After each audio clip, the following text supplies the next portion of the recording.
The moment the HOA demanded that I move out of my ranch, I realized this was no ordinary dispute.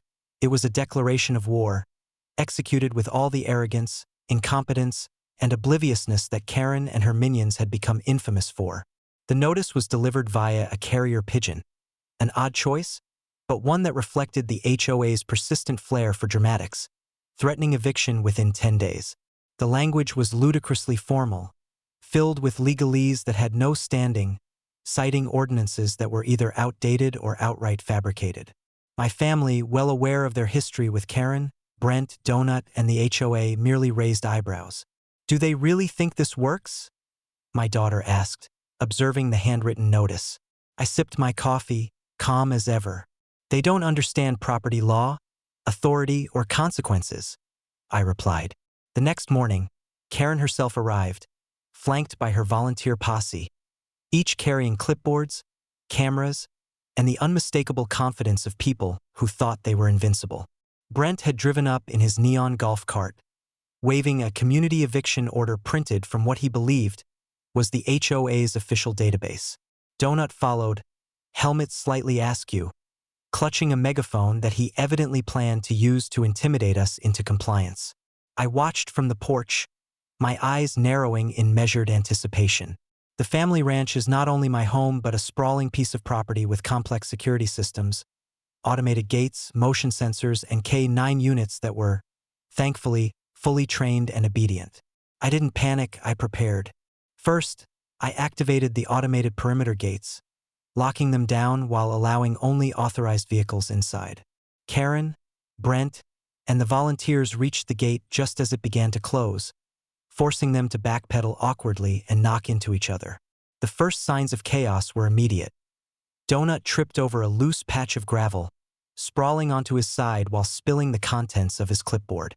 Karen screamed, waving her phone, attempting to capture the violation on video, but I had already activated the security cameras, recording everything from multiple angles, automatically uploading the footage to a secure cloud for law enforcement and legal purposes.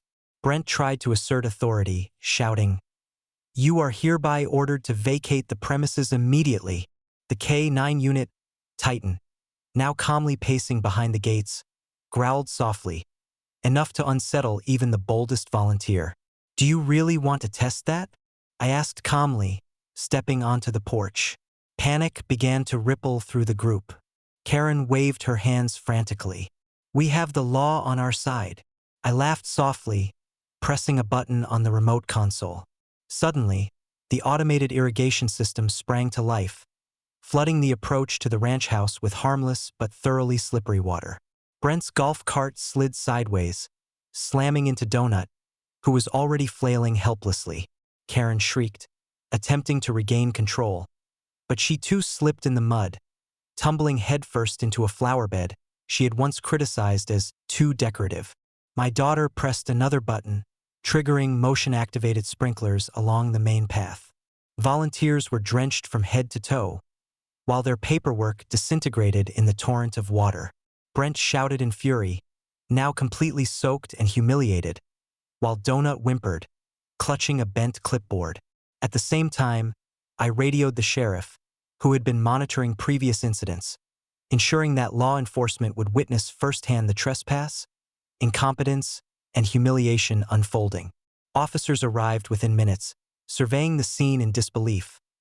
Karen sprawled in mud, Brent dripping and shouting orders nobody could hear, Donut cowering behind him, and volunteers scattered like startled animals. The sheriff, after reviewing the footage and assessing the trespass, immediately issued citations for trespassing, attempted unlawful eviction, and harassment, while confiscating any fake legal documents the HOA had attempted to use. Karen sputtered, "This is illegal. You can't call the sheriff." The officer merely shook his head. "You've trespassed on private property. Case closed." Meanwhile, I activated the final safeguard, remote locking of all secondary gates, ensuring that no further reinforcements could enter the property. Karen and her entourage were left humiliated, drenched, muddy, and completely defeated, escorted from the ranch by law enforcement. The property remained entirely under my control, untouched, and secure. I walked along the porch, watching the sun reflect off the lake and feeling the satisfaction that only comes from absolute preparedness, careful planning, and a perfectly executed response. The ranch had survived another attempt at control by Karen, Brent, Donut, and the HOA, and the lesson was clear.